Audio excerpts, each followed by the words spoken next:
منهج وضياء هديهم من ضلال سنة ووقاء فأولهم أبو بكر رحيم الأمة الصديق لخير الخلق سيدنا محمد كان خير رفيق وتانيهم هو الفاروق جل بعدله عمر بعهده أصبح الإسلام فوق الأرض ينتشر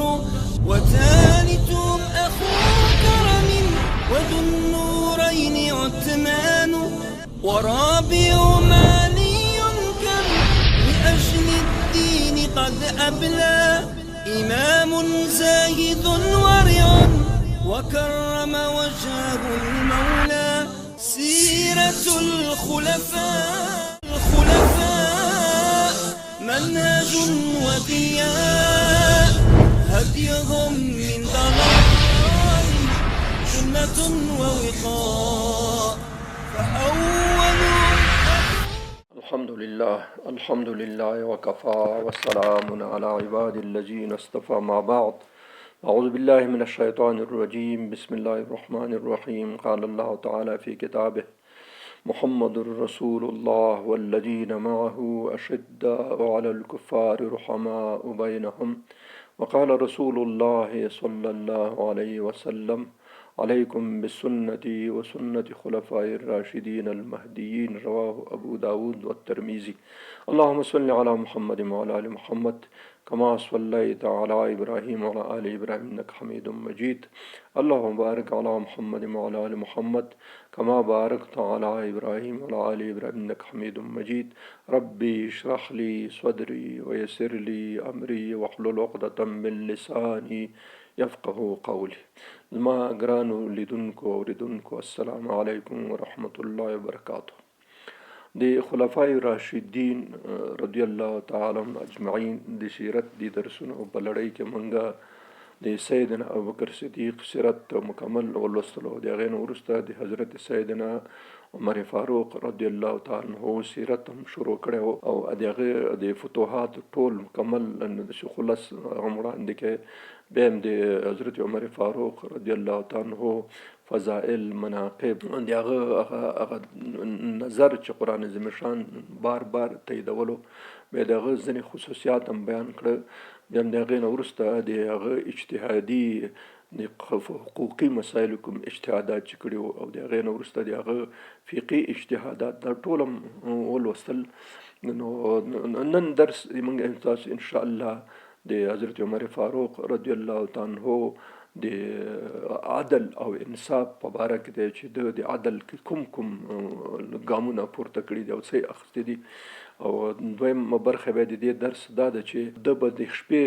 ګرځېدلو او په دې ګرځېدلو کې څوم ډېر مهم واقعات رامنځته شول د هغې ته به هم انشاءالله اشاره کوو. او بل د حضرت عمر فاروق رضی الله تعالی عنه په دور کې دوه ډېر غټې مسلې پېښې شوې. یو د قحط سالۍ چې 18 هجري کال کې دوام وکړ، ډېر خلک ډېر زیات هغه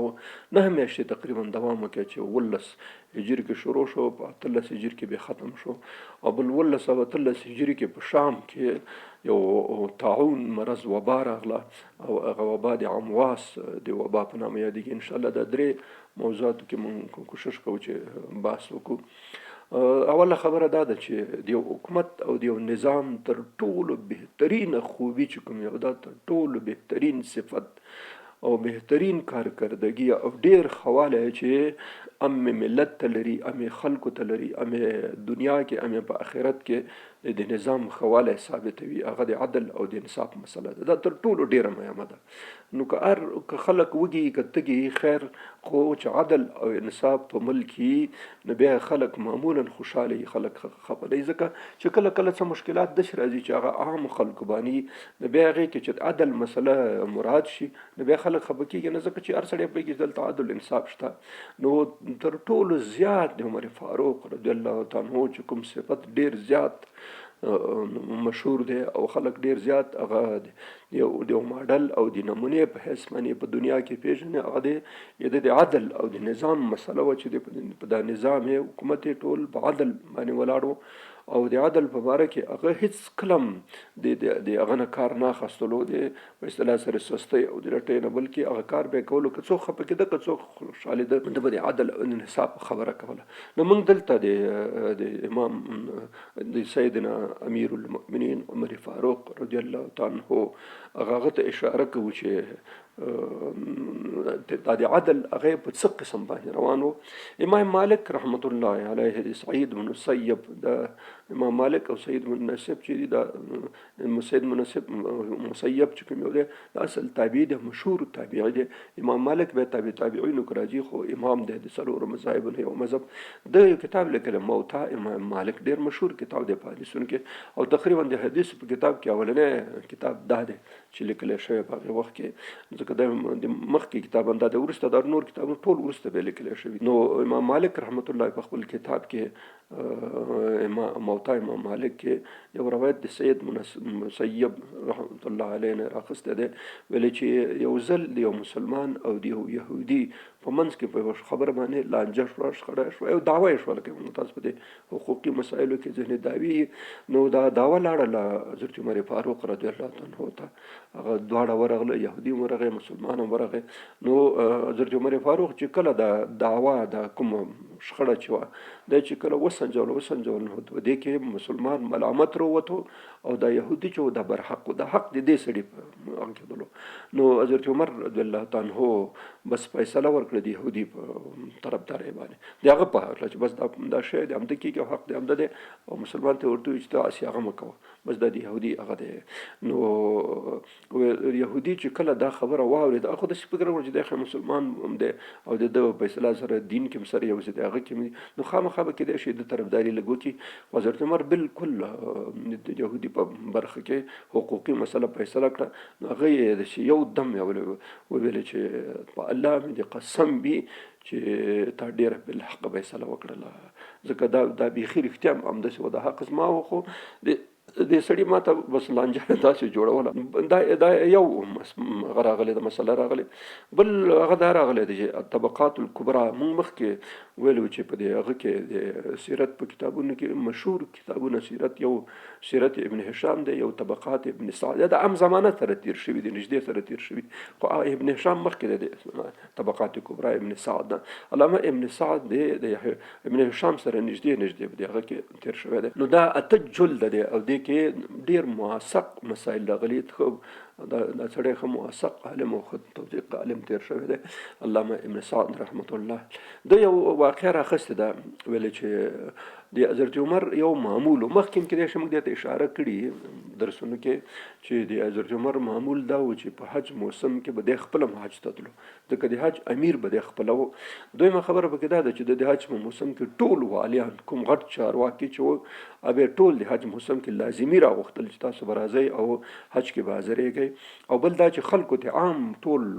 هغه اعلان کړی و چې هر څوک د خپل والي او د خپل چارواکي نه شکایت لري هغه د حج په موسم کې راشي دلته او هلته به دستي ځای په ځای به همغه ځای کې د هغه عدل او د انصاف فیصله کېږي، بس تاسو ځانونه راورسئ که څوک شکایت لرئ. نو طبقات کبرا علامه ابن سعد چې کوم کتاب لیکلی په دې کې دا واقع راغلی ده چې یو ځل په مصر کې د اس غلولو مسابقه وشوله د منډې. نو په هغې کې یو قبطي او مصري سړي د والي د زوی نه مسابقه وګټله مخکې شو. نو هغه والي صاحب زوی و، نو خطبي خبره ده خو به ناز کولو، بس دا قبطي دا کوم یو چې مصري و دی ووهلو په څپړې ووهلو. نو چې څپړې ووهلو ځین یو روایت کوي چې په دوروی ووهلو چې هغه قمچینه یا شی ورسره و. نو بس دا سړی خو فکر وکړي چې دلته خو مې زور نه رسېږي، دلته پلار یې والي دی. نو بس دا مسله همداسې پرېښوله چې کله د حج موسم شو بس حج ته راغی. چې حج ته راغی بس راسه نو حضرت عمر فاروق ته ورغی چې امیرالمؤمنین زه خو هغه د والي صاحب زوی هلته به داسې قصه ورته وکړې داسې و هغه مسابقه و، په دې مسابقه کې ما وګټله ته غوسه ورغله. نو زه یې ووهلم چې ویې وهلم بس دغه خبره ده. نو هغه دستي هغه ولېږل سړی راولېږل چې پلار یې راوغواړئ او زوی یې راوغواړئ دواړه هملته راویې غوښته بس ورته ویلې چې دا سړی ادعا لري په تاسو باندې هغه هم اقرار وکړي خپله والي زوی چې و ما وهلی داسې قصه وه بس نو حضرت عمر ورته ویلې چې اوس نو ده ته تیار شه دی به تا وهي بس دا هېڅ امکان لري نو هغه خپله والي عمر بن عاص د مصر فاتح و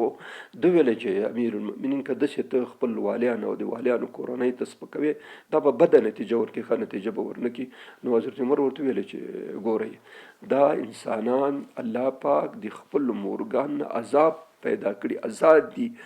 تاسو د کومې زمانې نه کېږي چې دا خلک غلامان نیولي دي در حال کې چې دا وقت ولدتم احرارا او دوی پیدا شوي دي آزاد نو دوی آزاد پیدا شوي تاسو غلامان کوئ دا هېڅ امکان نه بس دې کې دوه خبرې دي یا به دا سړی راضي کوئ چې دی تاسو ته ابرا وکړي په اصطلاح د پښتو او یا دا چې بس دا به تاسو وهي نور څه چاره نشته دی بس عمر بن عاص پلار چې و والي ګورنر دی ټول مصر او د حتی تر لیبیا پورې د ټولې منطقې نو هغه ورته ویل چې موږ ته خیر مهلت راکړه موږ به دې کې د سړي سره خبره وکړو وایي چې د طبقة الکبرا دا خبره لیکلې چې هغه سړي سره خبرې وکړي هغه باندې سل دورې حضرت عمر کېښودې چې سل دورې به دا وه دا به زوی به وهلی کېږي نو چې سل دورې په کېښولې بس بیا هغه والي او دا زوی او څه خلک به کېدای شي نور ورسره شوي هغه سړي ته عذر وکړي چې خیر اوس هر څه شوي دي هلته به غوسه ورغلی ورسولو خو ته تاوان خیر د تاوان واخله او بس دې مسلې نه تېر شه اخر یې په دې راضي کړي چې د یو دورې په مقابل کې به دوه دیناره یعنې شل درهمه چې 200 درهمه کېدل دی ورباندې 200 دیناره کېده 200 دیناره 200 دیناره تقریبا 2000 درهمه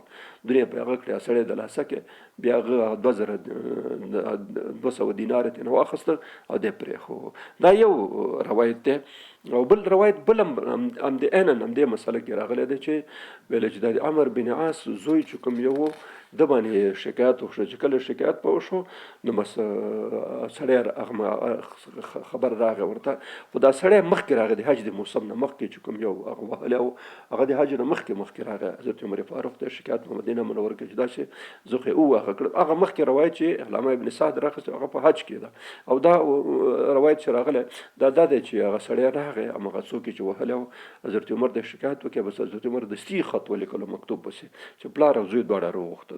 راوغوښته او بس ورته ویلې چې دې ته به هغه ورکوئ خامخا نو هېڅ امکان نه لري ولې دی په دې وخت کې حضرت انس بن مالک دا راوي دی ویلې چې کله د پلار او زوی راغله د بیا پلار او زوی دواړه هغه کړه ورته چې دا کار څنګه کړی دی هغه اقرار وکړي انکار صورت نه و نو بس زوی دا سړي ته ورته چې دا زوی رسار کوه بس هغه شروع ورته وکړله چې شروع ورته وکړه وهلو نو چې څومره یې وهل حضرت انس بن مالک وایي چې دومره یې ووهلو چې موږ ویل چې بله نور بس نو دنیا موږ هم زړه پرې یخ شو چې دا خلکو ته انصاف او عدل باید ورسېږي داسې نه چې هر سړی د والي صاحب زوی شو د ګورنر صاحب زوی شو به چې څه کوي موږ په دې وطن کې تر ټولو غټ مصیبت همدا دی چې دلته ځینې خلک شته دی چې هغوی ته زور زواکي وایي هغوی چې څه کوي نه حکومت مخه نشي نه یې نیولی شي نه یې نشي بس ورسره جوړ دي ټول سره په مسایل کې شریک دي نو دلته دا خبره دا د انصاف خلاف خبره ده چې څوک چې واک ورسپارل شوی او د واک سپارون کې سپارل شوي خلک چې چاته واک سپارل شوی چارواکي چې موږ ورته وایي هغه اصل خادمان دي د خلکو خدمت وکړي نه چې د خلکو په څټونو د خلکو په سرونو باندې سوار شي او خصوصا د هغوی اولادونه چې کوم یو د هغه خو بیخي خلک وژني باقاعده یې وژني بیا همدغه خلک بیا ته نه دفاع کوي دا نور چارواکي پلرونه یې دفاع کوي بیا ته نه خلاصوي حال دا دی چې د حضرت عمر صاحب ګوره تاسو ولده هغه یې دونه هغه اخر چې دا زوی ووهلو نو دې سړي ته هغه ویلې حضرت عمر ورته چې اوس دا پلار مې ووهه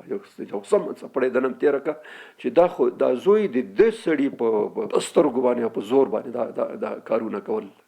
نو دا د عدل او د انصاف هغه مسله وه چې حضرت عمر فاروق په خپل وخت کې دغه عدل انصاف ځکه خو په دنیا کې تر ټولو ډیر مشهور همدا دی چې خلکو ته دغسې انصاف او دغسې هغه کړی و څلورمه خبره چې کوم یو راغلی ده څلورم روایت دی حضرت عمر د عدل او د انصاف په باره کې موږ مخکې لږ خبره وکړه چې په ولسم کال کې شروع شو قحط او 13 کال کې ډېر زیات دې ته عام الرماده ویل کېږي چې شګې به داسې بادې دی بس برګردونه به زه کجي شم نو حتی چې ډېر زیات په زرګونو په لکونو حیوانات څاروي مړه شو ونې وچې شولې فصلونه وچ شو هېڅ باران نه و اره نه کېدلو. نو بس خلک ډېر زیات مجبور شو د ښارونو خلک د اطراف نه راتله ښارونو ته او د ښارونو نه ځینې خلک وتښتېد اطرافو ته لاړل. ډېر زیات تلفات تقریبا ولیدل. په دې ورځو کې چې کله دا قحط شروع شو نو حضرت عمر چې کله ولیدل چې دا خلکو داسې مصیبت او تکلیف دی نو بس دوه هغه ځان سره وکړه چې په دې کې به زه 2-3 شیان نه استعمالوم، ځکه که چېرته زه دا خورم نو بیا د خلکو د غم نه زه هېڅ وخت نشم خبرېدلی. یو شودې به نې کړې په ځان باندې چې بس دې نه به زه شودې نه څکم، غوړي به نه خورم او غوښه به نه خورم، تر څو چې خلکو ته عام خلکو ته نه یې رسېدلي. ځکه چې دا که زه دا شیان خورم نو بیا به د ملت غم به بیا څو خوري، بیا به مشکلات هغوی. نو په دې خاطر حضرت عمر دغه وکړي په ځان باندې بیخي بند کړه چې تر څو پورې عام ملت مشکل نه هغه شوی تر هغه به زه دغه شیان نه استعمالوم. دا د عدل او د انصاف خبره وه. دا یو خبر راغلی، دا تقریبا د قحط په دې هغه کې دوره کې دا د په ځان باندې هغه کړه. ویلې یو 5مه خبره د باره کې بله راغلی ده چې یو ځل د غلام دی د مزدور چې کوم یو بازار ته په بازار کې ګوري چې شودې او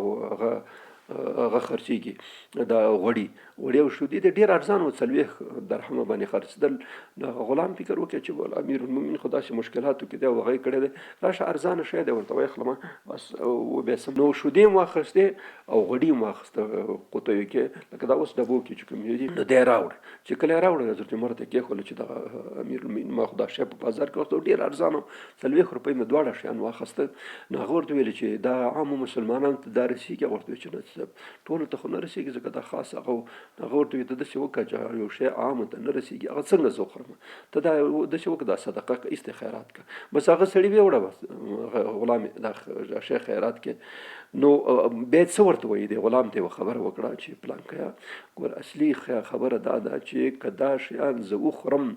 نو بیا به ما ته دا احساس کله پیدا شي زه د غریبو خلکو د حالات نه پوه شم. زموږ غټ مصیبت په دې دولتونو کې همدا ده چې دوی د دسترخوانونو په نامه باندې د مصارفو په نامه باندې په لکونو روپۍ اخلي د دولت د بیت المال نه، او بس بیا چې څه قسم زړې کبابونه او چلاونه او هر څه پکې ښه پرېمانوي وجه نو ځکه خو احساس نشته. یوسف علیه السلام په باره کې دلته دا قصه دې سره هغه خوري چې یوسف علیه السلام چې کله په مصر کې مشهور قحط هغې نه ټول خلک هغه د خبرګله قحط راغی نو د قحط د شپې نه دته خو معلومات الله پاک د وحی په حساب باندې معلومات کول. نو چې کومه شپه باندې هغه راغی هغه شپې نه د خوراک په ټول مصر کې په خلک باندې یو وخت کې چې تاسو به یو وخت ډوډۍ خورئ په ټوله شپه ورځ کې، ځکه که 2-3 وخت تاسو خورئ بیا مشکلات پېښېږي. او د خپله یو وخت هم کړه او بلې دا ده چې روژې شروع کړي باقاعده. یوسف علیه السلام پوښتنه خلکو وکړه چې ای د الله پیغمبره نو دا ستا په 1 کیلو نیم کیلو یا دونه خوراک چې ته خورې په دې باندې خو دې ټول خزانه کې خو هېڅ تغییر نه راځي. نو یوسف علیه السلام ورته ویل چې ګورئ دا صحیح ده په دې باندې هېڅ خبره هم نه راځي، خو خبره دا ده چې ما ته به بیا د غریبو خلکو احساس کله پیدا شي. زه به موږ پښتو کې متل دی د مور سړی د وږي د غمه څه خبر دی، رښتیا چې سړی موړي نو بل سړی څه خبره چې دا وکړي. دا د روژې یو هدف او مقصد د موږ بیان کړی او دا خبره ده چې دا روژه ځکه الله پاک په دې بنیادي 5 بناو کې ایښې ده چې دا کوم خلک چې ماړه خلک دي، سرمایه‌دار خلک دي، شتمن خلک دي، ماړه خلک دي،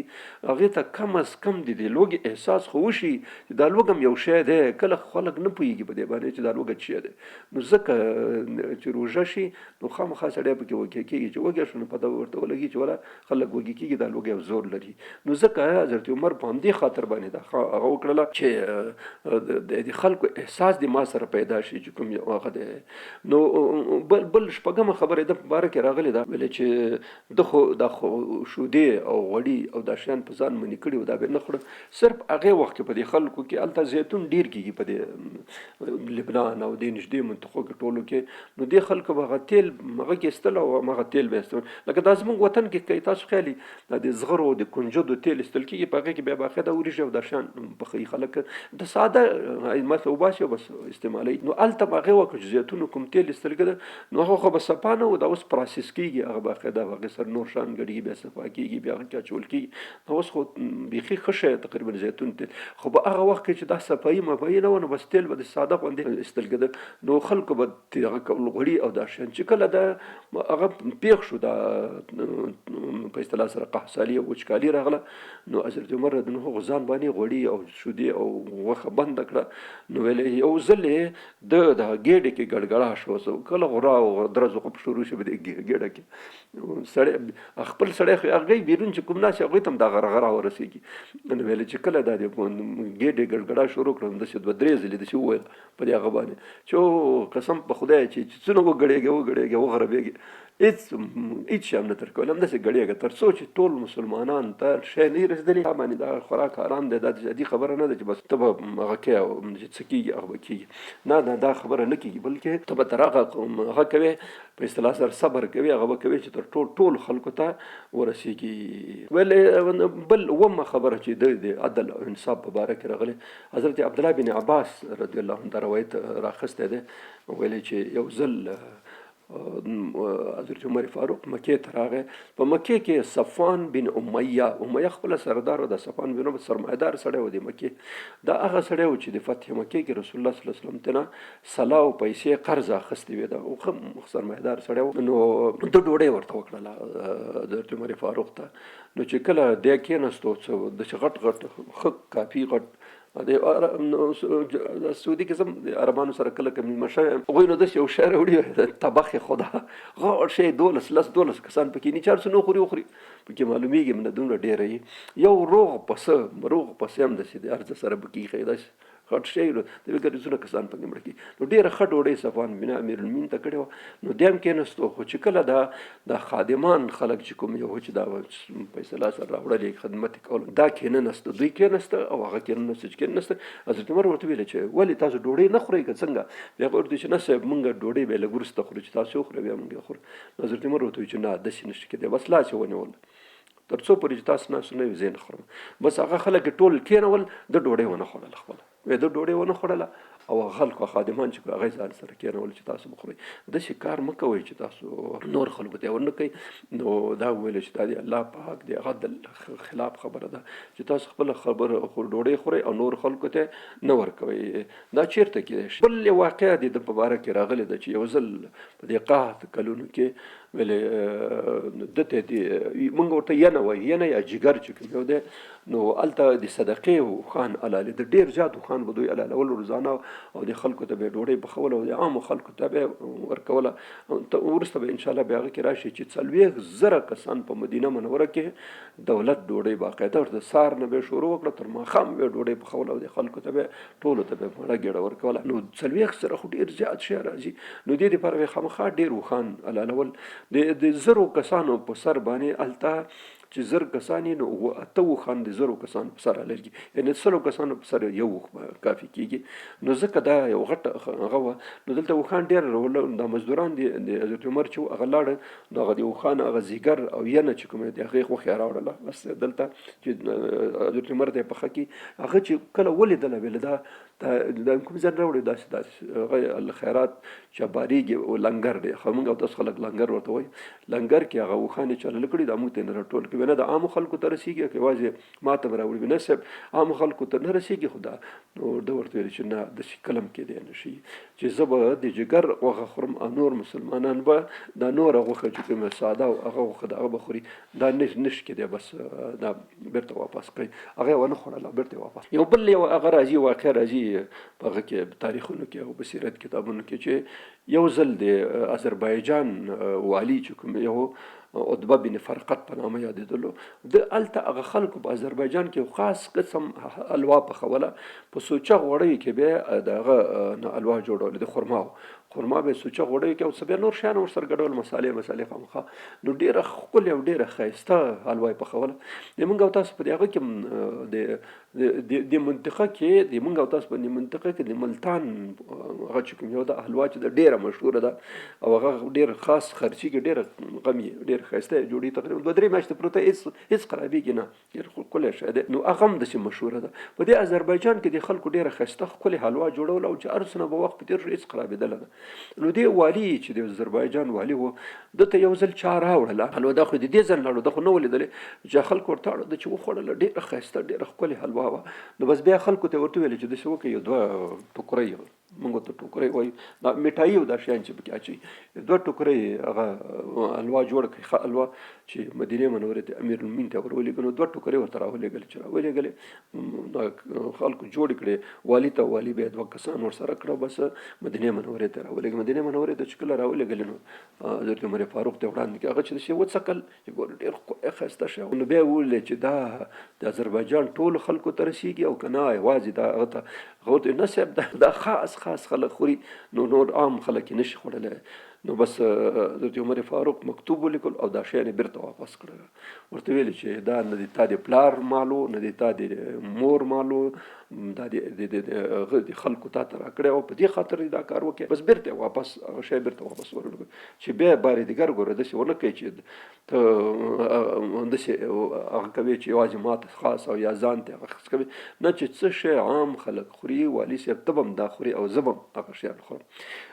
لسمه مسله ته په باره کې راغلی د سیرت کتابونه هغه کړی ده چې یو ځل حضرت فاروق رضی الله تعالی عنه مال د خلکو په منځ کې ویشلو پیسې یا خوراکي مواد ویشل په دې وخت کې خلک ډېر زیات هغه خلک چې کله ویش کېږي تقسیم کېږي نو هغې وخت کې بیروبار بیخي ډېر هر سړی کوشش کوي چې شی واخلي په دې وخت کې سعد بن ابي وقاص د ایران فاتح چې کوم یو او اشره او مشره او صحابي و د رسول الله صلی الله علیه وسلم ماګنین کېدل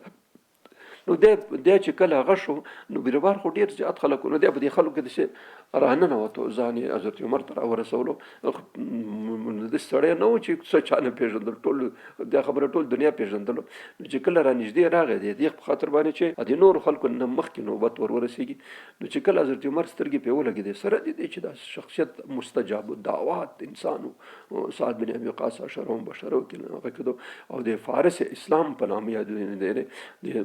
اولین سړی و چې په شهسوارۍ کې په اسپرۍ او په غش ویشتلو کې اوله درجه سړی و نو دا چې کله رانږدې شو نو په ځای دی چې حضرت عمر هغه ته نوبت ورکړي یو دم نو هغه پرې راجګه کړله نو هغه پرې راجګه کړل دا دلته به دوره ګرځوله نو بس هغه دوره پرې راجګ کړي یو دم داسې ورته هغه کړه چې ته د الله پاک نه ویرېږې چې ته دلته راځې او د نورو خلکو نه ځان مخکې کوي دا نور خلک غریبانان به څه کوي چې ته داسې کوې دا نور به څه کوي هغه غریب همسې بس غلی شو نور یې څه ونه ویلې او پوه شو هغه داسې فکر چې خیر کېدای شي ما لحاظ وساتي نو دا به نه کېږي 18مه خبره د ده د عدل او د انصاف په باره کې راغلې ده چې د یو زوی عبدالرحمن بن عمر بن خطاب د ورونو د مصر کې و په مصر کې و هلته خو د حالات داسې و یو ځل چې شراب خوړلی و د عبدالرحمن بن حضرت عمر زوی و عبدالرحمن نو د شراب خوړه چې شراب یې خوړه بس هلته خو د شراب حد مونږ مخکې ویلی و چې د رسول الله صلی الله علیه وسلم په وخت کې او د حضرت ابوبکر صدیق په وخت کې 40 درې وې حضرت عمر چې د خلکو حالات ولیده چې دا شراب خوري ډېر عامه شوې ده نو بس دا د درو حد اتیاو ته جګ کې د صحابه کرامو په مشوره باندې خصوصا د حضرت علي کرم الله وجهه د نظر په اساس باندې اتیا درش مخکې درس کې د خبره تېره شوې وه نو بیا د والي داسې وکړه چې په حدودو کې یو شرط دی هغه قرآن عظیم شان کې راځي چې تاسو چې کله حد نافظوئ نو د خلکو په منځ کې نافظ کړئ چې ټول خلک یې وګوري او د خلک ته عبرت واخلي دا اصل د حد نافظول د سړي ته جزا نه ده بلکې دا خلکو ته یو درس سبق دی چې دا خلک به دې پوه شي چې ګوره دغسې کار کېږي نو دا باید د خلکو په منځ کې یو مجمع کې یو ټول ډله کې دا شی وشي نو د والي خدای پېژنو چې دا خو د امیرالمؤمنین زوی دی او که دته دا د خلکو په منځ کې وکړم دا به ډېره بده شي نو بس کور ته یې راوسته کوم ځای چې د ولایت مرکز و هلته یې راوسته هغې ځای کې اتیا دورې پټ ووهلو خلکو نه مخکې دا خبر حضرت عمر فاروق ته ورسېده چې ستا زوی عبدالرحمن شراب څښلي وو خو عمر بن عاص یو والي او ګورنر دی د هغه دا دورې ورکړې حد یې پرې جاري کړه خو په هغه کې حد جاري کړه په اصطلاح سره په ولایت په منځ کې پټ نو بس دته خط ولیکلو چې د هغه عمر بن عاص نوم و نو حضرت عمر چې کوم مکتوب ولیک د مکتوب ډېر ناشنا و ولیکل من عبدالله عمر بن خطاب الى عاصي عمر بن عاصي عاصي اصل ګناهګار ته وایي د پلار نوم عاص و نو دلته اول کې ورته ولیکل من عبدالله أمیرالمؤمنین الى عاصي عمر بن عاص یعنی هغه ګناهګار عمر بن عاص ته والي صاحب ته دا خبره لیکلې وه چې هغه ګناهګار عمر بن عاص ته دا خبره زه لیکم چې زه خبر شویم چې ستا زما زوی د دې په ځای باندې چې عامه مجمع او د عامو خلکو په منځ کې هغه ته سزا ورکړي حد جاري کړي په پټ ځای کې د حد جاري کړی او دا د صرف په دې خاطر کړی چې دا د امیرالمؤمنین زوی دی نور خو څه امتیاز نه لري عبدالرحمن دا ګوره دا د عامو انسانانو په شان باندې یو انسان یو بنده دی داسې وکړه چې د صرف یو جوړه جامې هغه هم کمیس او پرتوګ دا ور واغونده او په بوخي راسور کړه او ما ترې راولېږه بس هغه هم داسې وکړه چې پوه شو داسې مصیبت شو نو بس رښتیا هم داسې وکړه مدینې منورې ته راغی چې کله مدینې منورې ته راغی عبدالرحمن یې راونیول حضرت عمر په خپله او هغه ته د 80 درو سزا د خلکو په منځ کې ورکړه نو مطلب دا و چې د خلکو ته دا ثابته شي ګوره که د امیرالمؤمنین زوی هم غلطي وکړي نو په دې غلطۍ باندې ته جزا ورکول کېږي او په دې کې د چا لیاز نه ساتل کېږي که خیال مې یو خبره موږ مخکې د سیرت په درسونو کې تېر شوی امام بخاري رحمت الله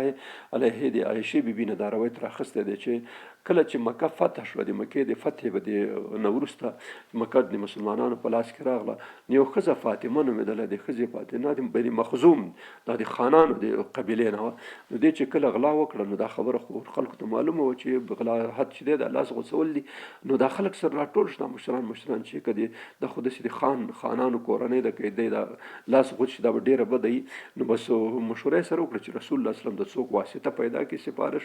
او ورته وکړي نو یو بل ته ورتله هغه ورته چې موږ نشو کولی اخر اسامه بن زید په دې وخت کې هلک و 14 کلن غالبا 14 بلا نه و تقریبا 14 14 دغسې به و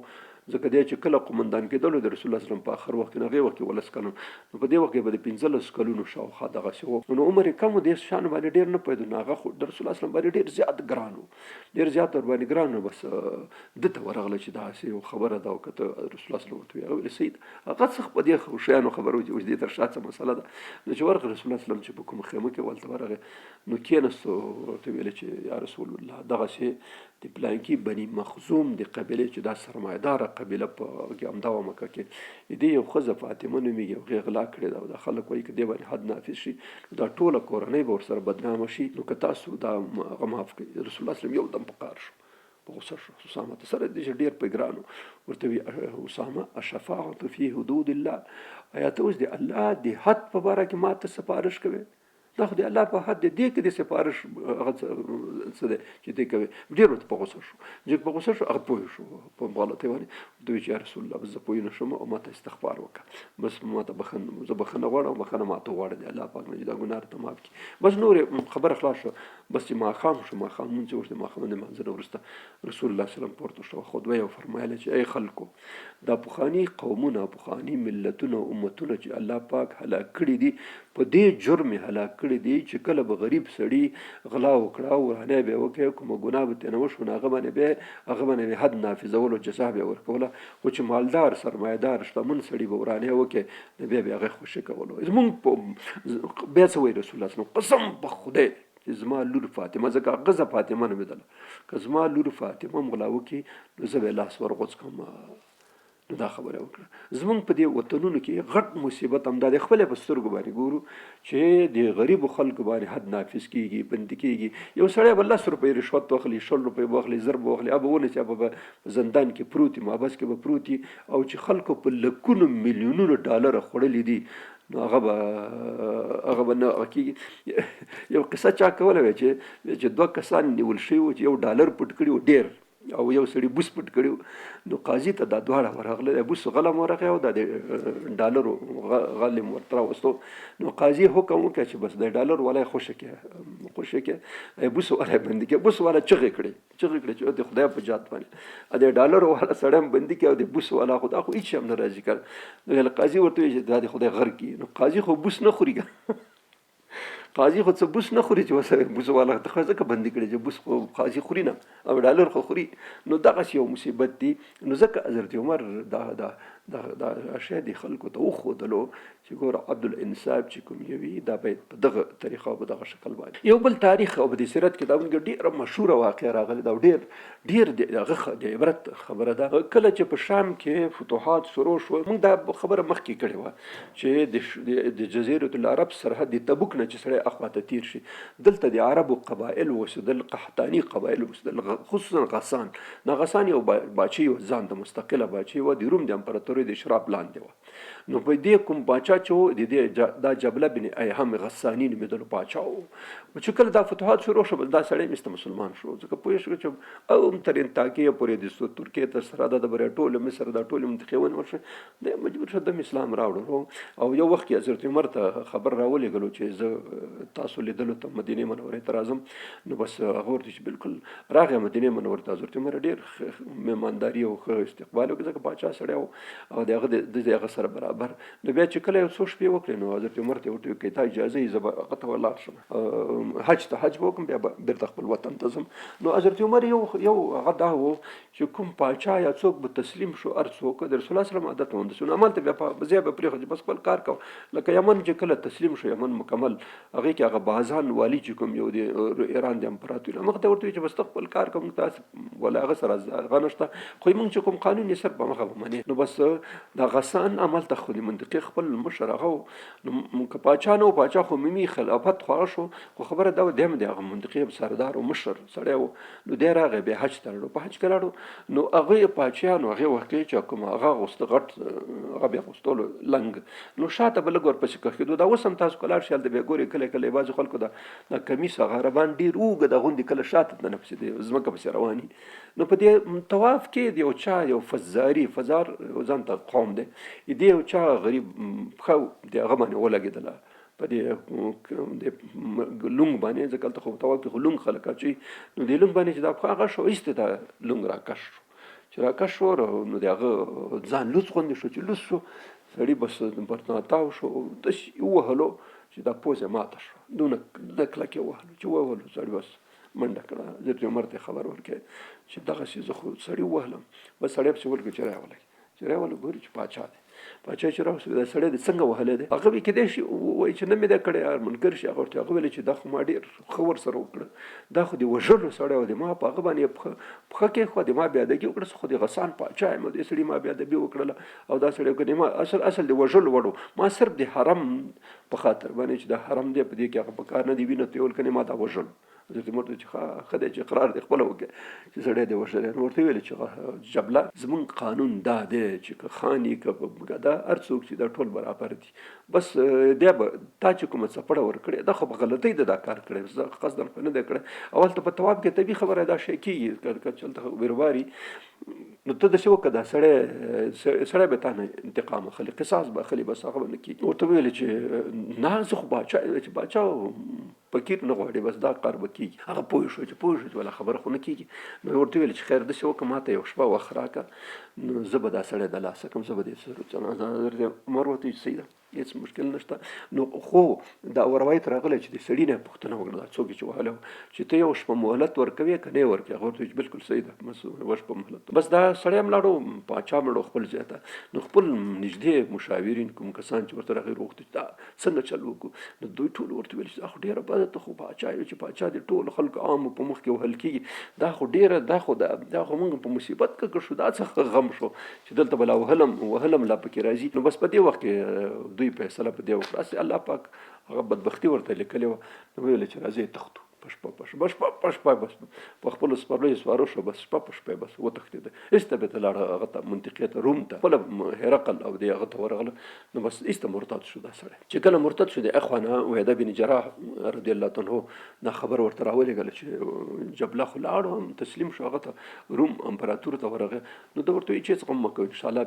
بیا به کار وشي. وروسته بیا هم داسې وشوه بیا یو وخت کې دی راغی یو روایت دا دی چې بیا مسلمانانو دی ونیولو ژوندی ونیول شولو او بل روایت دا دی چې نه مال ته هغه شو بیا افسوس کولو په دې هغه کې تاریخونو کې دا خبر راغلی ده تاریخ اسلام کې ویل چې بیا به ده لاسونه داسې مخل چې کاش هغه یوه څپړه مې قبوله کړې وی سړی وهلی وی ولې مې داسې بدبختي وکړه غلط دین مې قبول کړه بېرته مې هغه پرېښو او صرف د یوې څپړې په خاطر باندې بس ما ته دا بدبختي خدای په نصیب کړه نو کاش کې مې هغه یوه څپړه قبوله کړې وی او د هغه نه تېر شوی وی. نو دا د حضرت عمر رضی الله عنه هغه د عدل او د انصاف هغه واقعات چې په تاریخونو کې لیکل شوي دي ډېر زیات دي خو موږ دلته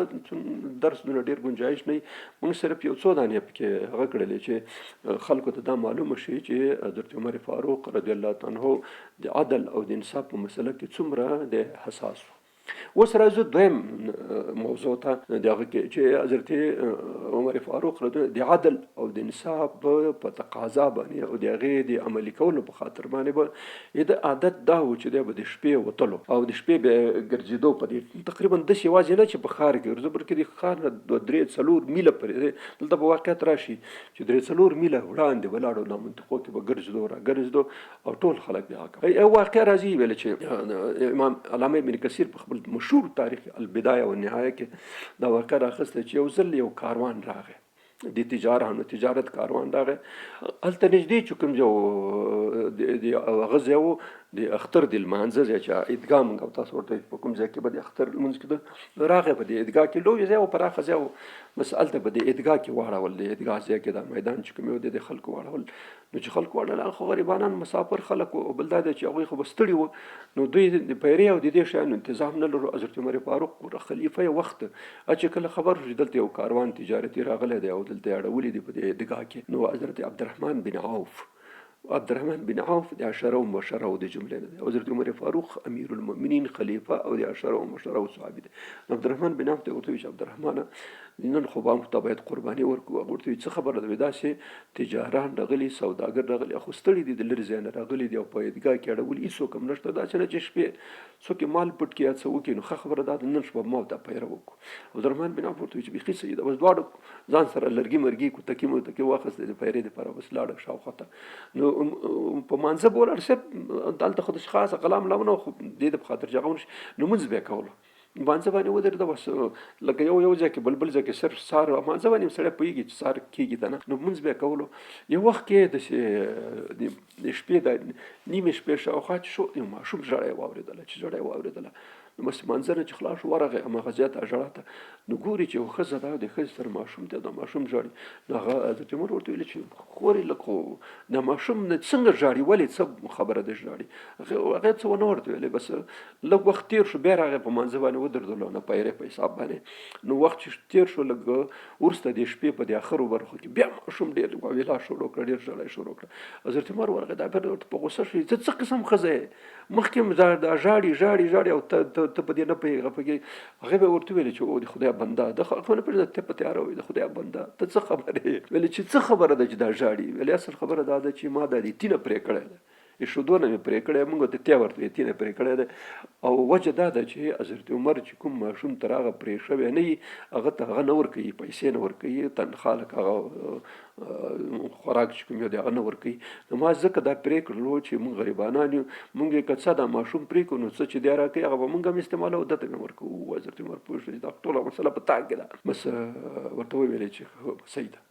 دا مه پرې کوه، دا شودې ورکوه ده، دا پرېږده. بس بیا یې سبا اعلان وکړي، عمومي اعلان وکړي، ټولو ولایتو ته دا خبره ولېږله، تاسو هغه کوم یو مصرف چې تاسو د تی پرې کوونکو ماشومانو ته ورکولی، تی پرې کېدو نه بعد هغه عام کوي، هغه په تی پرې کېدلو او نه پرې کېدلو پورې مربوط نه کوي، بس عام ټول خلکو ته ورکوي. نو ځان سره بیا وژړل حضرت عبدالرحمن بن عوف ته چې عبدالرحمن عجیب خبره ده، د ما د دې حکم په وسیله به څومره غریبانان ځورېدلي، څومره خلک به بې وخته مورګان هغه کړي. هغه بیچاره عمر یې تقریبا 100 میاشتې و او مور یې د دې په خاطر چې مجبوریت و مشکلات و پرې کولو. نو دا احساس د مسؤلیت چې کوم یو دی تر ټولو ډېر مهم شی دی.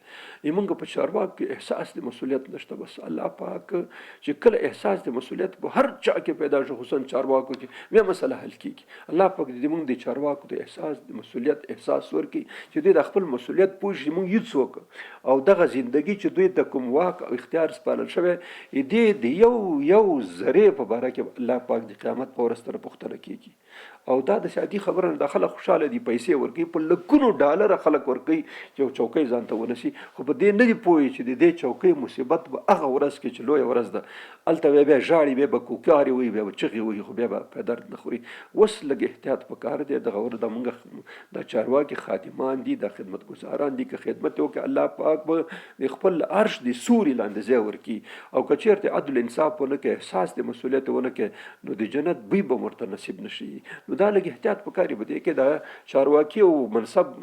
خوند لري، خو زور یې ډېر سخت دی. نو دا پیښه چې حضرت عمر نه موږ تاسو واورئ دا څونه غټه خبره ده. بل یو ځل حضرت عمر رضی الله تعالی عنه شپې ګرځېدلو، شپې چې ګرځېدو ځای ته ورسېدو چې په دې لاره تېرېږي چې یو ښځې اواز یې واورېدو، چې ښځې واورېدو غلی شو، غوږ یې ونیولو. نو ښځه بیچاره بس داسې شعرونه وایي چې په هغې شعرونو کې د خپل خاوند او د خپل مېړه د هغه بیانوي چې کاشکې اوس ته د ما په څنګ کې وی، دلته ما او تا به سره ساعت تېر وی. هغه ډېره بختوره ښځه وایي چې خپل محبوب خپل ملګری د ژوند ملګری په خوا کې ناست او سره شپه تېروي. نو دا خبرې چې واورېده بس حضرت عمر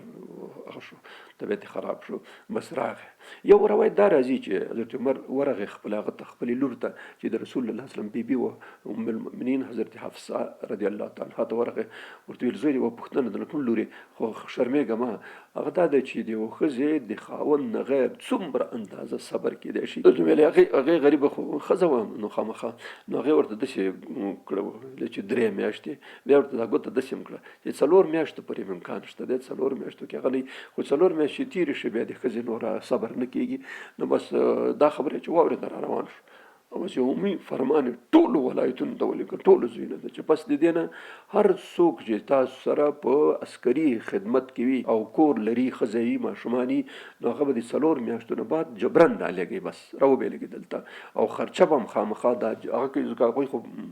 پیسې اخلي او غنیمتونه، نو د کور خرچه دې هم رالېږي او ضمنا د کور ته هم راځي. او که نه ځان سره د خپل کور والا عمل ته بوځم. ځکه زیات حضرت عمر رضی الله په وخت کې عام هغه دا و چې هر څوک به چې عسکري خدمت کړو نو هغه ته ویل چې ځان سره ښځه ماشومان بوځه، همالته به در سره وي، چې جنګ ته ځه بېرته به راځي، همالته به نږدې کور د سره مصارف هلته باقاعده ورکول کېده، دوی چې دا کار به نه کوئ. نو بیا همداسې وکړه چې بس تاسو باید 4 میاشتو نه زیات څوک هلته وخت نه تېروي، بس بېرته به راځي خپلو کورونو ته. نو په دې باندې بیا فیصله وشوه، حکم هغه شو صادر شو چې 4 میاشتو نه به زیات څوک نه تېروي، بلکې راځي به خپل کور ته، او که نه ځان سره دې بوځي. درېیمه خبرې د په باره کې راځي چې هلته خو جهاد مسل ډېر خلک به ډېر بیرون جهاد کې به وو، نو دلته هغه ښځې او کورونه چې پاتې وو د هغوی د حفاظت مسله حضرت عمر ته ډېره مهمه وه. نو یو ځل همداسې شپې ګرځېدلو، د شپې په دې چکر کې ګوري یو ځای د یو ښځې اواز یې واورېدو، یو ښځې اواز یې واورېدو چې د یو چا چې نصر بن حجاج نومېدلو، نصر بن حجاج نومېدلو، د په اصطلاح سره په محبت کې څه شعرونه ویلې، نو چې دا خلک د نصر بن حجاج نوم یې واورېدو چې دا ښځه لګیا دی او د هغه یادونه کوي او د محبت او د هغه کوي. نو شعرونه کې وایي چې ما ته کشکې و شراب یا شراب مسکلې وي، بیا د حجاج یوسف سره په خوا کې ناست وي او ساعت هم سره تېرولی. دا خبرې چې واورېد بس دی غلی شو. نو چې غلی شو سبا چې کله دفتر ته لاړو نو بس نصر بن حجاج راوغوښتو. نصر بن حجاج پیدا کړ چې راویې غواړي، چې راغی چې سړی ډېر ښایسته ځواني لري، ښکلی ځوان دی. نو دستي یې نایي ته ورته چې هله سر پرې کل کړه، دا ویښتان پرې کل کړه، ښایسته ښکلي ویښتان او ښه قواره لرله. نو بس ویښتان یې پرې کل کړه، چې ویښتان یې پرې کل کړه نو د هغې نه هم پسې ښایسته شو. مخکې دونه ښایست نه و چې ویښتان یې پرې کړه نور هم پسې ښایسته شو. بیا ورته ویل چې هله پګړۍ ور واغوندئ، پګړۍ ور په سر کړې، پګړۍ سره نور هم ښایسته شو. چې نور ښایسته شو بس امر یې وکړ چې دا سړی دې ځای نه ولګوي بصرې ته. د مدینې نه جلاوطن کې او بصرې ته ولګلو. چې کله بصرې ته لاړل بس عمل ته وسېدل. هلته چې وسدلو یو وخت کې د حضرت امیرالمؤمنین یو قاصد بصرې ته لاړلو او په بصره کې هلته ځای په ځای شو. یو خط یې وړو، بېرته چې راتلو نو هغه والي اعلان وکړي خلکو ته ټولو ته چې که څوک خطونه مدینې منورې ته خپل کورونو یا چا ته لیکئ نو قاصد ځي خطونه ولیکئ ولېږل شي. نو دې خطونو کې یو خط دغه نصر بن حجاج یو خط ولیکلو، خو د نورو خطونو په منځ کې پټ کړی چې څوک خبر نه شي په دې مسله باندې. خط یې ولیکه، په خط کې شعرونه لیکلي حضرت عمر ته چې امیرالمؤمنین تا خو زما ګناه نه وه، د هر څه چې خو بل چا دا خبرې کړې وې، زه خو ټول خلک د مدینې ما پېژني چې زه پاک دامن او پاک سړی یم او زما کورنۍ او دا ټول تاسو پوښتنه وکړي هلته تا زه په دې بل چا په ګناه باندې تا زه هغه کړم، اصطلاح سره جلاوطن کړم، دلته دې راولېږلم، نو دا مناسبه نه ده. نو داسې وکړه ما بېرته وغواړه هغه ته مدینې منورې ته، ګناه خو دې بل چا دی، ما ګناه خو څه نه ده. نو امیرالمؤمنین ته چې کله دا خطونه یې کتل نو دا خط ګوري چې د په نامه دی، سړي قاصد ورکړه چې دا ستاسو په نامه باندې، چې خلاص یې ګوري چې د نصر بن حجاج خط دی او دې کې دغه شی لیکلي چې زه خو ګنهګار نه یم. نو هغه خو دا درخواست کړی چې ما که بېرته وغواړي. حضرت عمر عمر چې نه تر څو چې زه ژوندی یم ته به همدغلته وې ځکه دلته زه ویرېږم په دې خبره باندې چې ته به د خلکو دپاره فتنې سبب شي. اصل خبره دا ته د ګناه خو تا نشته خو ته د فتنې سبب کېږي. موږ په دې فقه کې د قوانینو ماخذ کې یو صد ذرایع دی. صد ذرایع دا معنی یو شی به یې جایز یو شی به یې حلال یو شی به یې روا خو د فساد سبب ګرځي سبب به ګرځي هغه شی بیا بندېږي. په دې خاطر باندې چې دې نه بیا هغه پیدا کېږي دا سړی خو ګنهګار نه و غریب خو یې دنه فساد او فتنه پیدا کېده د خلکو نو ځکه غمن کړه. په همدې باره کې عیناً یو بله خبره م راځي چې یو بل هغه و څه بلا ورته یو ځل حضرت عمر رضی الله د شپې ګرځېدلو او د شپې په هغه کې اواز واورېدلو د یو ځای کې چانه چې کله واورېدلو نو څو ښځې سره ناستې دي په دې خپل منځونو کې او خبرې سره کوي. نو حضرت عمر ورته غوږ ونیول چې دا څه وایي. نو دوی خلکو د یو د ښځو خپل منځونو کې یو بل ته ویلې چې په مدینه منوره کې ټول ډېر ښایسته او ښکلی ځوان څوک دی د ښځو په خپل منځونو کې یو بل ته ویلې. نو یو ښځې ویلې چې په دې کې ابو ذؤیب چې کوم یو دی دا ډېر ښایسته او ښکلی ځوان دی. حضرت عمر ته شک پیدا شو چې دا خو د فتنې سبب ګرځي. نو سبا چې کله دفتر ته لاړو بس ابو ذؤیب راوغوښته. ابو ذؤیب چې راوغوښته نو هغه باندې عیناً همغه طریقه اختیار کړه چې کوم یو یې په هغه کړې وه. سر یې پې کل کې او پګړۍ یې ور واغوسته شکل یې ورته بدل کړه خو نه کېدو ډېر ښایسته و. بس هغه ته ورته ویل چې ته به یې د مدینې نه وځې او خوښه دې کوم طرف ته چې نو هغه ورته ویلې چې داسې وکړه زه د هغه خپلوان یم د نصر بن حجاج چې هغه د مدینې نه شړلی او ښایسته ځوان چې و نو هلته ما ور ولېږه. هغه ورته چې څه دي کې کاکا زوی مې دی خپل یو سره بس دی هم ور ولېږل هملته په هغې ځای کې. یعنې مطلب دا و چې حضرت عمر رضی الله د دې خاطر چې د مجاهدینو ښځې دلته چې کوم یو اوسېږي داسې نه چې په فتنه کې پرېوځي نو د دې صد ذرایع د هغه نه قانون نه کار اخیستو چې داسې نه چې دا یو فتنه د سبب وګرځي نو څه به کېږي. بله واقعه د حضرت عمر رضی الله په باره کې راځي چې د غلام اسلم رضی الله تعالی هغه هم صحابي و. نو هغه وایي چې یو ځل زه او هغه دواړه ووتلو د مدینې منورې ته 3 میله تقریبا وړاندې لاړو 3 میله د مدینې نه بیرون ووتلو. نو دشتې به ته هېڅوک هم نه و چې ګوره هلته یو ځای کې اور ښکاره شو. چې اور ښکاره شو نو ما ته حضرت عمر صاحب وویلې چې اسلمه داسې معلومېږي لکه چې کوم کاروان راغلی دی او دلته پراته دي. همداسې پسې ورغلو ورخو نږدې چې ورسېدو چې ګورو چې نه کاروان هېڅوک هم نشته صرف یوه بوډۍ ښځه ده او څه ماشومان دي او اور یې بل کړی دی او په دې باندې دیګ ایښی دی دیګ باندې ایښی دی. نو ښه ورنږدې شو چې ورنږدې شو حضرت عمر رضی الله سلام واچولو ورته ویل چې مور اجازه ده چې درشو. ویلې چې که په ښه نیت راغلی اوسې د که نه ښه نیت رانږدې نه شي. هغه ورته ویلې چې نه څه خبره نشته. بس ورنږدې شو ورته ویلې چې څه خبره ده څنګه په دې دښته کې اړولي دلته خو هېڅوک هم نشته دا بیخي دښته هېڅوک هم نه و. هغې ورته ویل داسې مونږ چیرې تلل هم غوښتل خو بس دغسې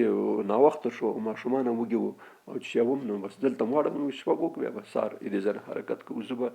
نو ماشومان ژړل ماشومان چې دا ماشومان ولې ژاړي دا څه خبره ده. وایي چې د خدای بنده دا وږي دي ځکه ژاړي. نو چې وږي دي نو څنګه دا دیګ کې دي چا اچولی دیګ کټوۍ کې دي چا اچولی دا خبره ورته هغه چې هېڅ هم نشته دی. اوبه مې ایښې دي اور مې ورلاندې کړی دی هغه کې مې تیږې اچولي. نو ما د ماشومانو ته وایم چې دا هغه درته پخوم شی درته پخوم تاسو لږ صبر وکړئ. ما ویل چې کېدای شي ورو دا ماشومان ویده شي. نو ماشومانو ته خپل لوږه باندې چېرته خوب ورتلو نو هغوی بس مسلسل ژړل. بس په دې وخت کې ویلې چې عجیبه خبره ده موږ دلته وږي یو او امیرالمؤمنین قرار په خپل قصر کې او په خپل کور کې پروت دی او بېغمه پرېږده. نو حضرت عمر ورته ویل چې امیرالمؤمنین څه ملامته دی څه خبر دی تا د حالت نه. وایي چې دا نشي کېدی خلافت او غفلت ګوره یو ډېره مهمه جمله استعمال خلافت او غفلت سره نه یو ځای کېږي. څوک چې چارواکی شي بې غفلت نه وي باید پکې غفلت او چارواکي دا دواړه نه جمع کېږي سره. د ښځې ډېر اشنا خبره وکړه که دغه خبرې موږ په دې چارواکو د خلکو کې راشي نو موږ به ګلې ګلزار وو. نو حضرت عمر بېچاره بس خفه شو ډېر چې رښتیا ډېر کار خبره یې وکړه چې خلافت او غفلت دواړه سره نه یو ځای یا به خلیفه کېږي یا به غفلت کوي یو شی به یا به چارواکی وي او یا به غافل چې غافل شي بیا چارواکی کېدی نه شي دواړه نه یو ځای کېږي سره. بس دی همداسې اسلم ته ورته ویل چې اشاره ورته وکړه چې تخته بس په منډه باندې راغلو بس راغلو ته هغې ځای کې وړه او غوړي او دا شیان هم ځان سره واخیسته چې کوم یو هغه بس بېرته حضرت عمر په دې وخت کې د غوړیو یو پیپ یا ډبه چې کوم دی هم واخیسته یو دانه بوجۍ د وړلو واخیسته ما ته ویلې چې را په شی کړه. اسلم رضوان خادم و هغه ورته وایي چې امیر خو زه به هم در سره کومک وکړم. وایي چې او ظالمه د خدای ته دا د قیامت په ورځ ته دې ما هغه پورته کولی شي پوه چې دا خو نشي قیامت خو بیل شی دی نو چې قیامت کې نشي پورته کولی نو دلته څنګه پورته کوي زه به همدا شی وړم بس بوجۍ په فشاره واړوله او بس هغه یې په لاس کې ورول چې به دې لاره تلو داسې حوصلې کوله سړی چې ډېر ستړی شي حوصلې کول خو په خیر هغه ځای ته ورسېدو هلته زر بوجۍ کېښوله او بس تیار خو اور بل و نو بس ما کټو کې اوبه هغه لرې کړې نورې اوبه پکې واچولې او بس اوړه بیا ور اچوله او غوړي ورته ښه کړه په دې هغه کې نو بس حلوا یې ورته پخه کړله د ښځې ته بیا وروسته چې حلوا ښه پخه شوه سمه نو ورته ویل چې لوښي موښي شته ورته چې لوښي لرم لوښي ورته راوړو بس ورته ویل چې داسې وکړه هغه لوښي کې دا لږ حلوا واچوله ورته هغه یې کړه هغه یې کړه پراخه یې کړه چې زر سړه شي نو ورته ویل چې ته دا کوه زه به زر درته اچوم نو دا ماشومانو ته مور خپل ماشومانو ته هغه ورکوله اوله ورکوله ده ورته سړول او هغه کوله بس بالاخره چې ښه ماړه شو ماشومان ماړه شو نو په خندا شو نو دا باقي د ښځې ته ورته ویل چې ته یې مه خوره بس په دې وخت کې نو اوړه او غوړي هر څه ورته پرېښوه چې کله ورته پرېښوه چې کله راجګېدو نه ښځې ورته ویلې ښځې کاشکې د عمر په ځای باندې ته خلیفه وې کاشکې د عمر په ځای باندې ته خلیفه وې هغې ورته ویلې چې مورې لږ خبرې لږ هغه کوه انشاءالله که کله راغلې هلته بیا به ما هلته وګورې هسې ورته زه امیرالمؤمنین ځان ورته معرفي نه کړې بس بیا روان شو اسلم رضی الله وایي چې کله داسې وړاندې لاړو ما ته ویل چې ته ودرېږه داسې راتاو شو یو ځای کې پټ کېناستو نو چې پټ کېناستو په دې وخت کې چې ماشومان ماړه شو نو په خپلو منځونو کې سره لوبې شروع کړې چې لوبې شروع کړې د هغې نه وروسته ستړي شو بس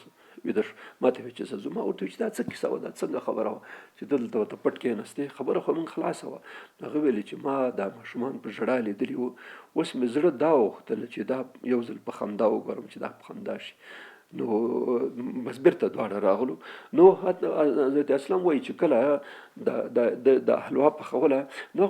اطراف هغه د ژوند او لرګي کله مړه شي کله هغه شي لوګیا کوي نو دا لوګیا د په دې ګیرې کې به داسې تاوېدلو په هغه کې او د به پوکې ور وکړي بیا به ولګلو بیا به هغه کول نو تاسو ګورئ چې یو سړی د دومره غټه امپراتوري چې دا خبره یو امپراتوري د ایران ټوله پکې وه نیمه د روم او دام پکې وه دونه غټې امپراتورۍ مشر سړی به داسې کار کول الله پاک دې موږ چارواکو ته ټول اسلامي مملکتونو کوم چارواکي چې الله پاک دې دغسې احساس د مسؤلیت ورته مناسب کړي چې دا د ملت او د خلکو غم اخري نو بس بیا به ګلې گلزار شي هېڅ مصیبت به نه وي چې کله موږ چارواکو احساس پیدا شو بس به هر څه حال بیا هېڅ مشکل هم نه وي بس الله پاک دې دوی ته د احساس پیدا کړي بله یو مسله بله هم راغلې ده چې د یو شپه وایي چې په ګشت باندې ووتلو د شپې چکر یې لګولو نو یو ځای ته ورسېدو چې یو ځای ته ورسېدو ګوري چې یو سړی ناست دی او د سره حضرت عمر ورغی ورته وایي څنګه ناست یې وایي چې هسې موږ غوښتل چې هغه ته لاړ شو مرکز ته لاړ شو مدینې منورې ته او که موږ سره حکومت څه همکاري کومک ورسره وکړي په دې خاطر راغلو د ناوخته شو شپه شوه نو داسې چاردیوالي غوندې وه په دې چاردیوالۍ کې دوی خبرې کوي چې هلته د ژړا اواز راغی د ژړا اواز شو چې کله د ژړا اواز شو نو دې سړي نه پوښتنه وکړه چې دا څوک ده دا څنګه ژاړي هغه ورته چې داسې دا ما ښځه ده زنانه ده او ماشوم پیدا کېږي نو ماشوم پیدا کېږي د ماشوم د ولادت درد ورباندې ویل چې څوک ورسره شته نه هېڅوک هم نشته هېڅوک هم نشته نو بس ده ورته چې همدلته کښېنه بس همداسې را روان شو چې راغی راسن کور ته د حضرت علي کرم الله وجهه لور د فاطمه زهرا لور کلثوم دا د حضرت عمر رضی الله بیبي وه دا یې په 18 هغه کې نکاح کړې وه نو دې ته راورسه ورته وایي چې کلثوم تا ته الله پاک یو د خیر فیصله کړې ده څنګه خیر غواړې که نه غواړې ویل نه غواړم څه خبره ده وایي دا چې په فلانکي ځای کې داسې یو ښځه او نر دي نر بېچاره باندې ناسته او زنانه او د هغه ولادت مریم د هغه د تکلیف پیدا دی او هېڅوک ورسره نشته هغې ورته وایي صحیح ده ورته داسې وکړه چې ځان سره ماشوم دپاره هغه رخم نخت او تیل میل او شی چې کپړه مپړه پکارېږي هغه او لږ د خوراک شی چې کم از کم الوا یا شیره میره چې د ښځې پخوي دې شي دپاره هم شی ځان سره واخله بس راځه چې بس دې وخت کې شو هغه شیان ځان سره واخیسته هلته چې ورسېدلو نو کلثوم رضی الله تعالی ته ورته وایي چې ته لاړه شئ نه د هغې سره کوم دی ځان دی باندې کېناستو سړي ته ورته وایي چې هله اور بل کړه نو ځان سره دیګ هم راخیستی او هغه یې کېښود دستي په اور باندې او هغه شیره یې پخه کړه چې کله یې شیره پخه کړله بس ویې راوړله د دروازې خولې ته یې کېښوله او اواز یې ورته وکړي چې راشه شیره مې پخه کړې دا درسره راوړه په دې وخت کې دی بېرته راغی چې کله دلته راغی نو هغه خپله بیبي کلثوم رضی الله عنها اواز پرې وکړ چې امیرالمؤمنین او ملګري ته دې زیری ورکړه چې هلک پیدا شو دې سړي چې کله واورېده چې امیرالمؤمنین دی یو دم یې داسې خیز کړ دې خوا ودرېدلو چې ته امیرالمؤمنین دلته راغلی دی مونږ خدمت ته. هغه ورته وایي سړی ورخطا کېږه مه کښېنه، څه خبره نشته، خو دا خو مونږ کار دی، دا زمونږ وظیفه ده، زمونږ مسؤلیت دی، موږ خو خادمان یو، موږ خو د خلکو د سر بلاګانې نه یو که نه. نو سړی ډېر زیات خوشحاله شو، نهایت زیات، چې خدای دې تاسو ته هغه درکړي چې په داسې وخت کې به داسې توره شپه کې او ته ګرځې او بیا د خپله ښځه ځان سره راوسته دلته د موږ خدمت دې وکړې. نو چې کله هر څه خلاص شو بیا د هغې څه نه وروسته بس دواړه بېرته کور ته راغله. نو دا دی ګوره دغسې چارواکي دي الله پاک موږ ته په نصیب کې چې دغسې د خپل ملت او د خپل عوامو خدمت وکړي. مصیبت دا دی چې موږ په دې تکلیف باندې اخته یو چې موږ په دې خلکو کې احساس دا احساس نه کوي چې د قیامت په ورځ به د الله په دربار کې ودرېږو، دغه مظلوم او د دې وږي ملت د فرد پوښتنه به بیا د موږ نه کېږي. دا احساس نشته چا سره. که دا احساس پیدا شو هېڅ مسله به نه وي. الله پاک د موږ ټولو د اسلامي امت ټولو واکدارانو ته او چارواکو ته دغه احساس د مسؤلیت نصیب کړي چې د قیامت په ورځ به د دغه ملت د هر فرد په باره کې د دوی نه پوښتنه کېږي. که د دغې پوښتنې احساس د خلکو سره پیدا شو بیا مو مسله حلي. بله خبره دا ده چې یو ځل ویلې حضرت عمر رضی الله عنه ګرځېدلو شپې، نو یو ځای ته ورسېدو چې ګوري چې یو کور په منځ کې ښځې سره خپلو کې لګیا دي. نو مور او لور دي. مور دا لور ته وایي چې لور یې داسې وکړه د یو شیدو کې لږ اوبه واچوه چې دا شیدې لږ زیاتې شي، لږ پیسې به زیاتې شي. موږ خلک مصیبت دی ټول کار کوي. دې ته هغه پاکستان ورته ملاوټ وایي ګډۍ سره. نو دا ملاوټ غمزدلی خلک یې هر شي کې یو شی وي. زموږ په دې بازار کې اول نمبر، دویم نمبر، دریم نمبر دا شیان شته پکې. نو دا مصیبت دي. نو د مور یې دا ورته وایي چې لورې لږ اوبه پکې ګټه کړه چې لږ خو زیات شي، اوس 1 روپۍ خو به زیاته شي پکې بس خلاص. دا لورې ورته وایي چې ګوره ته خبره یې مور امیرالمؤمنین عمر فاروق امر کړی دی چې هېڅوک به په شیدو کې اوبه نه ګډوي، دا ناروا دي. نو هغه ورته وایي چې ګوره لور یې ساده لور یې، نه امیرالمؤمنین شته، نه هغه اعلان چې چا کړی هغه سړی هم شته، هېڅوک هم نشته. نو هغې ورته وایي چې ګوره مورې، نو د امیرالمؤمنین خدای خوښ ته که نه، هغه خو موږ او تاسو ګوري که نه. او بل خبره دا ده چې د خلکو په مخ کې یو قسم او د خلکو نه بیل بل قسم. چې د خلکو په مخ کې موږ وایو چې موږ د الله پاک اطاعت او هغه کوو، موږ د الله پاک نه ویرېږو، چې د خلکو نه پټ شي نو بیا نور کارونه کوو. دا لورې دا خبرې ورته وکړې چې لورې خبرې وکړې. حضرت اسلام وایي چې ما ته امیرالمؤمنین ویله چې دا کور صحیح که دې باندې نښاني ولګوه چې بیا معلوم شي. چې کله سبا شو دی وایي چې امیرالمؤمنین ما ته ویلې، حضرت اسلام رضی الله عنه وایي چې ما ته ویل چې لاړ شه هغه کور پیدا کړه او هغه جلۍ هم پیدا کړه چې کوم یې دا خبره مور ته وکړه، مور هم پیدا کړه چې دا څوک. نو چې ورغه بل دا پوښتنه وکړه چې دا جلۍ چې دا خبره کړې چې دا واده شوې ده که واده شوې نه ده. حضرت اسلام ورغه معلومات یې وکړه چې دا خبرې چې ورکړه دی مور وه او دغه جلۍ او دا جلۍ واده شوې نه ده. چې کله واده شوې نه ده بس حضرت عمر چې کله پوه شو د بیا چې کور ته لاړو بس زامن یې راوغوښت. نو حضرت عبدالله هغه عبدالرحمن او دا خلک یې راوغوښته او عبیدالله دې ټول ورته ویل چې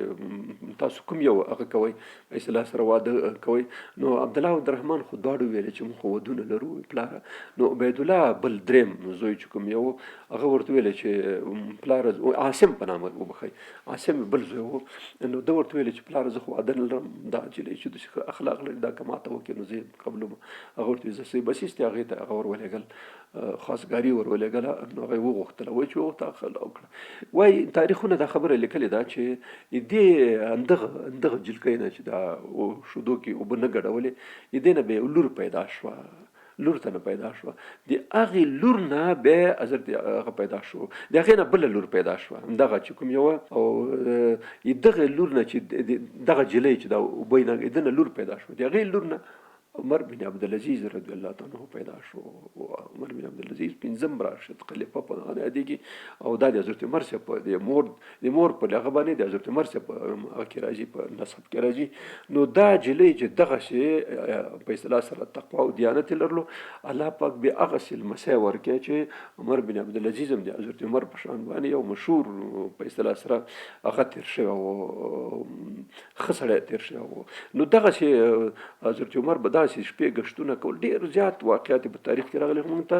لنډ یو څه هغه وکړه چې هغه کښې بل درېیمه خبره موږ دا کوله چې حضرت عمر رضی الله عنه په وخت کې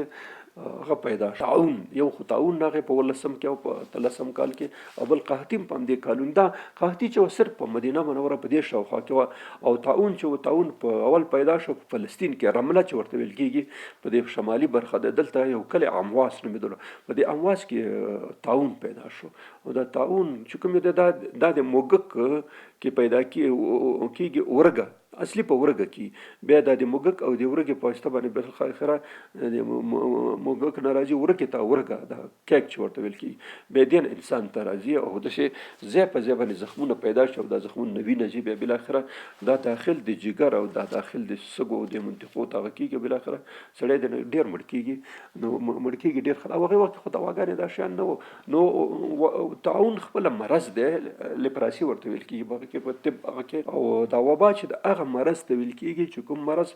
عام شکل اختیار کړي لکه دا اوس وخت کې فعلي حالاتو کې د کورونا کوم وایرس چې پیدا شوی دا وبا و دا خو کورونا وایرس دا د ریزش یو شکل دی خو وبایي شکل دا معنی چې یو ځل په ټوله دنیا کې به ډېر لږ وخت کې خپور شو کومه ناروغي مرض چې په یو ځل باندې په ډېره منطقه کې ډېر خلک ونسي دې ته ویل کېږي وبایي مرض وبا خپل مرض نه دی وبا مرض دی چې داسې هغه اختیار کې یو ځل انتشار پیدا کړي دې ته ویل کېږي وبا نو خپله وبا خپل مرض نه دی بلکې مرض هغه چې انتشار په یو وخت کې پیدا کړي ډېر خلک ولې دې ته ویل کېږي وبا نو د حضرت عمر فاروق په وخت کې یو وبا په امواس کې پیدا شو ټول شام کې او کړ د خپل هلته لاړو خو چې هلته خلک خبر شي حضرت عمر راځي نو هغوی ورڅخه جواب راغلی چې دلته مه راځئ دلته طاعون ګډ شوی ځکه بخاري کې حدیث دی بخاري کې 3 احادیث امام بخاري د طاعون په باره کې را نقل کړي دي چې که څوک د طاعون نه خبر شو چې کوم ځای کې پیدا شو هغې ځای ته بیا نن نوځي د بیرون نه دې نه ځي او چې کوم داخل کې داخل دی بیا بیرون نه ځي دا 3 احادیث امام بخاري رحمت الله علیه په خپل صحیح البخاري کې را نقل کړي دي نو بیا حضرت عمر بیرته واپس راغی اعلان وکړلو خو هغوی ته خبر ولېږلو چې تاسو خپل ځانونه سنبال کړئ په دې وبا کې د امواس په هغه کې تقریبا 100,000 کسان وفات شو مجاهدین غټ حضرت عبیده بن جراح امیر امت حضرت معاذ بن جبل یزید بن سفیان چې دمشق والی و دی هم وفات شول دا ډېر خلک 100,000 کسان بیخي ډېر زیات دي نو حضرت عمر باقاعده د هغې خلکو سره تراوت بیا خپله چې کله دا وبا ختمه شو د هغې نه وروسته خلته 100,000 کسان مړه شو نو بیا حضرت عمر خپله لاړو هلته هغې منطقې ته وروسته بیا او هلته چې دا د میراث په مسایلو کې کوم جنجالونه پیدا شوي وو هلته ورغله باقاعده ټول جنجالونه حل کړه د میراث مسایل چې څه هغې ټول تقسیم کړه دویمه مسله چې 18 کال کې پیدا شوه مخکې مو لږ اشاره ورسره تقریبا وشوله چې قحطي وچکالي سخت وچکالي راغله نو کله چې مدینه منورې ته خلک را په مخه شو راتله نو حضرت عمر ځان ته یو ځای ورته جوړ کړي هلته به دا څومره خلک راتله هلته به ځای په ځای خیمې ورته ودرولې او خپل چارواکي او خلک یې ډېر هغه کړي وو چې تاسو به دې خلکو ته خوراک مراک هر څه برابروئ او خپل حضرت عمر به خپله شخصا ورتللو حتی د تاریخ کې سیرت کتابونه لیکلي چې هغه د خوراک به چې دوی تیارول د هغې مالګه هغه به یې خپله څکل یو ځل چې ودرېږي چې برابره ده که نه ده نو یو ځل چې حضرت عمر امر وکړي چې تاسو دلته راجست هغه واخلئ اندازه ولګوئ څونه کسان دي نو چې حساب یې وکړي 20,000 کسان یوه ورځ برابر چې 20,000 کسان د مدینې په شاوخوا کې دلته پراته وو اما کوم لکه مهاجرونو کیمپ چې جوړېږي دې ځای کې هلته پراته وو بیا وروسته دا خلک رامات شو مریضان او دا ټول خلک بیا تعداد یې تقریبا 40,000 کسانو ته ورسېدلو دې 40,000 کسانو خوراک څښاک ټول د بیت المال هغه د ډیپوګانې چې کومې د ډیپوګان نه باقاعده ورکول سهار د مانځه نه به خلکو شروع وکړه تر ماښامه پورې به دا خلکو پخول کول او خلکو ته به ډوډۍ ورکوله د 40,000 کسانو خو ډېر کسان دي دې نه علاوه حضرت عمر رضی الله عنه خپله د شپې به ګرځېدو په همدغه وخت کې شاوخوا منطقو ته به ګرځېدلو او بس خلک به یې لټول یو ځل حضرت عبدالرحمن بن عوف وایي چې یو ځل چېرته مې کار وګورم چې حضرت اسلم او حضرت عمر فاروق دواړه بوجۍ په شا کړي او غړي په لاسونو کې نیولې وران ما ته وایي چېرته ځئ زه دلته وایي چې څه خلک د فلانکي منطقې نه راغلي دلته یې اړولي دي نو بس زه هم ورسره ملګری شوم هلته چې لاړو نو خپله حضرت عمر خپله دې خلکو ته حلوا مالوا پخه کړه بیا خلکو ته ورکړه بیا اسلام ته ورته ویلې چې ته لاړ شه ډیپو نه څه 3-4 اوښان راوله ځان سره دلته بیا چې کله دا خلک یې راوسته څه خوراکي شیان وړه نور دا خلک سوار کړه همغه مهاجر کیمپ ته یې وړه نو شاوخوا چې څومره منطقې په دې قحط باندې اخته وې باقاعده حضرت عمر فاروق د هغې دپاره د خوراک او د دې شیانو انتظام کړی و او عینا چې دلته د خپلو ډیپوګانو نه دا شیان کول نو یو کار یې بل وکړی چې شام ته خبر ولېږلو او مصر ته خبر ولېږلو عراق ته خبر ولېږلو او ټول والیان ته خبر ورکړي چې دلته دغسې سخت تکلیف او هغه پیدا شوی دی تاسو د هغې ځای نه باقاعده خوراکونه او خوراکي مواد راولېږئ عمر بن عاص تقریبا 4,000 اوښان ډک د خوراکي موادونه په وچه باندې راولېږل او څه خو د مصر او د هغه ترمنځ څو کښتۍ نږدې دي نو څه کښتۍ هم رابار کړې هلته د ایران والي عمر چې سعد بن ابي وقاص د هغې زنه ښه پرېمانه هغه راولېږله او پاس د مشق نه او د دې زویونه هم ښه پرېمانه الله غلو چې کله مالونه راورسېده بیا خلکو هغه وشو او 9 میاشتې دې قحطۍ دوام وکړي. بیا دې په خاطر باندې چې دا وچکالي او هغه ختمه شي خپله حضرت عمر خو استسقا لمونځ ته ټول خلک راوغوښته د مدینې خلک او دا مهاجر چې څه یو ځای باندې استسقا مانځه باندې ودرېده او ټول الله پاک د عذر زارۍ شروع کړې. وایي چې کله دوی په مانځه ولاړو چې بس یو دم ورېځ راغله او باران وشو الله پاک بس خیر کې هغه شی چې دی بیخي ختم شو. دا د حضرت عمر رضی الله عنه د خلافت هغه خاص واقعات او مسائل چې مونږ وړاندې کړل. اوس راځو دې ته چې حضرت عمر رضی الله عنه په خپل زندګۍ کې داسې مثالونه او داسې نمونې پرېښو د ټولو دنیا دپاره چې مسلمانان څه کوي چې کافر هم هغې ته هغه دي او حتی ځینې کافر مملکتونه وایي چې که عدلي نو د عمر په شان عدل دي. نو مسلمانانو دپاره د حضرت عمر رضی الله عنه خلافت چې کوم یو دا د دې ټولو هغه دپاره اسلامي امت دپاره یو ښه ماډل یو ښه الګو یو ښه نمونه یو ښه اسوه وه. الله پاک دې مونږ ټول چارواکي د اسلامي امت چې دی د حضرت عمر رضی الله عنه هغه احساس د مسؤلیت دی او د هغه غوندې عدل انصاف دی هغوی الله پاک ور نصیب کړي چې هغوی هم دغسې عدل وکړي. حضرت عمر رضی الله عنه چې کوم یو هغه په 23 کال 10 کاله او 6 میاشتې خلافت وکړ ځکه حضرت عمر رضی الله په 14 کال د جمادی الثاني په 23 تاریخ د شنبه په ورځ باندې خلیفہ شو. 23 تاریخ باندې د جمادی الثاني موږ د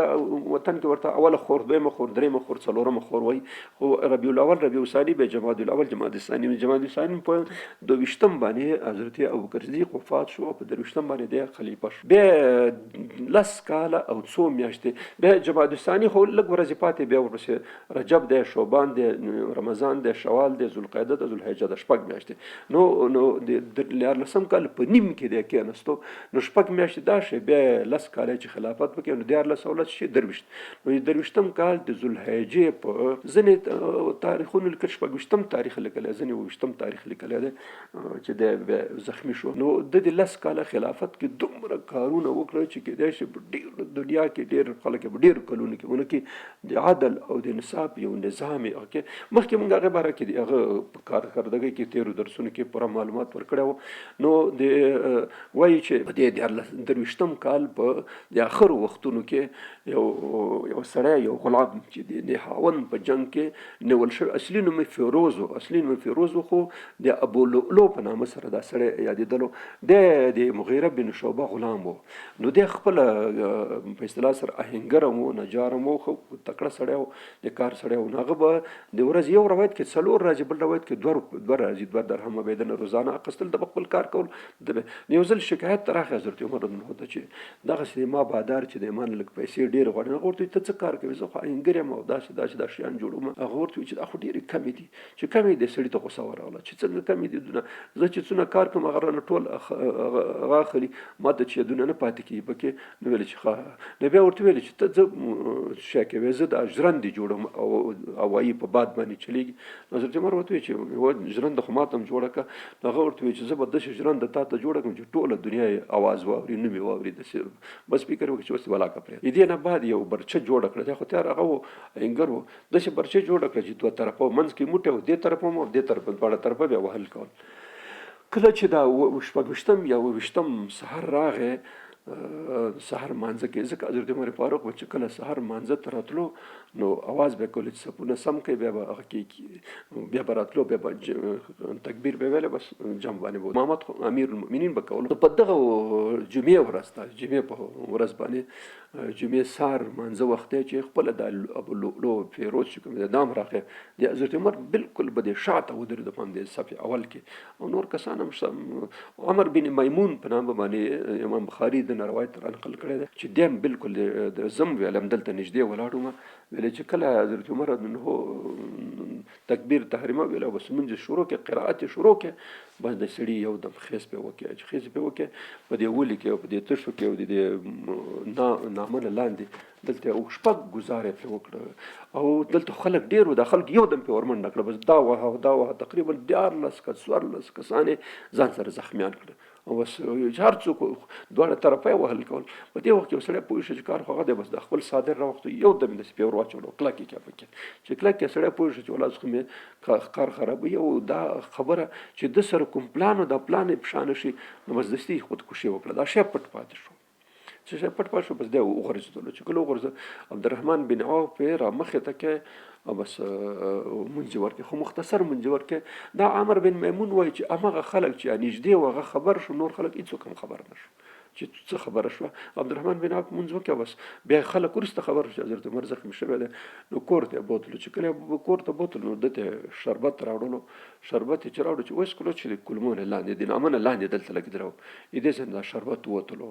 بیا چې شوروا مروا ورته راوړه هغه هم چې وڅښل هغه هم ترې نه ووت. بس خلک پوه شو چې د جوړېدل مشکل دي. نو بیا طبیب یې راوغوښتو، طبیب هم چې کله شی ورکړه دوا ورکړه بس ونه شو، بس ویل چې د جوړېدل امکان نشته. نو خلک راغله پوښتنې ته خلک راتله. بیا خلکو ورته وویل چې که تاسو ځان په ځای باندې یو خلیفه یو څوک تعین کوي نایب چې که ته وفات شي نو چې کم از کم د تا په شا کې بیا څوک وي. نو هغه ویل چې زه یو نوی هغه کومه